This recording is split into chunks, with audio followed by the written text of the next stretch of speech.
Hi, this is Dan Wickwire here. In this session, I'll look at question number 178 in the book, 200 Questions About the Bible and the Qur'an.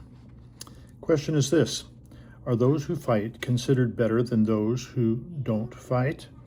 In the book of 1 Samuel, chapter 30, verses 22 to 24, here's what it says. Then all the wicked and worthless men of those who went with David answered and said, because they did not go with us, we will not give them any of the spoil that we have recovered, except for every man's wife and children, that they may lead them away and depart. But David said, my brethren, you shall not do so with what the Lord has given us, who has preserved us and delivered into our hand the troop that came against us. For who will heed you in this matter? But as his part is who goes down to the battle, so shall his part be who stays by the supplies. They shall share alike. So the Bible in the Old Testament prescribes that if there's a battle and the spoils of war being divided, those who stayed by the goods, those who watched out for the rear end, they are supposed to get an equal share with those who actually participated in the physical battle.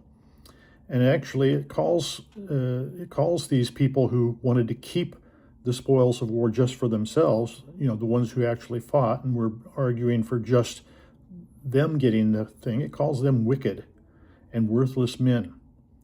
So that's the biblical perspective on sharing the spoils of war. There should be equal for both those who fought and those who stayed behind and protected the rear end. And it's calling those who see otherwise as wicked and worthless men. Now, when we come to the Quran, we see just the exact opposite of this. It's saying that those people who stayed behind are the worthless people, and they're the ones who are going to be condemned to hell. So it's got the exact opposite view. Look at Nisa 4:77. Have you not seen those to whom it was said, hold back your hands from fighting, establish the prayer, pay the zakat, and when fighting was prescribed for them, behold, a party of them fear men as they fear Allah, or with a greater fear, saying, O Lord, why have you ordained fighting for us? If only you would have given us respite for a while. Say to them, O Muhammad, the enjoyment of this world is short, and the hereafter will be better for him who fears Allah, and you will not be wronged. So those who didn't want to go into the battle and who are not, who are saying, why have you ordained fighting for us, as if that was a good thing. Actually, it's their conscience showing them that it is a bad thing. But for those, the Quran is saying that it's better if you're out fighting. That's what this verse is implying here. It's saying that you should go out, and those who are those who fear Allah, they're the ones who are going to be the ones involved in the fighting, and they're the ones who are the heroes. Nisa 4:95.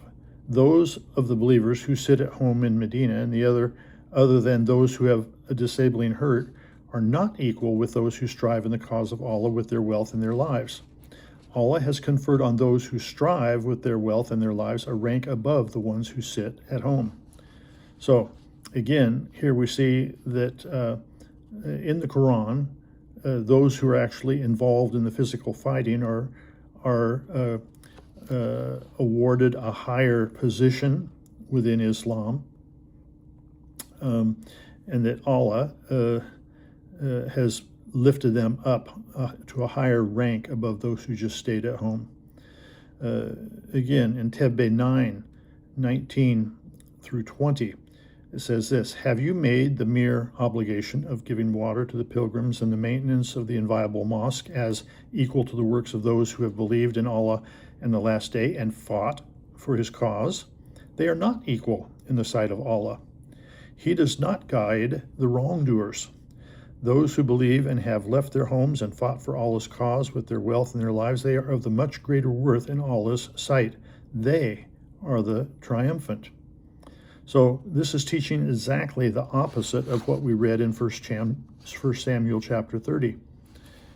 The Bible says that they should be given equal share of the spoils of war. The Qur'an is saying they are not equal in the sight of Allah. And in fact, they are called, those who stayed back and protected the rear end, those people are considered wrongdoers. Those who actually went out and fought for Allah's cause, they are of much greater worth in Allah's sight. They are the triumphant. So the question is this: are those who fight considered better than those who don't fight? The Bible says no. The Quran says yes.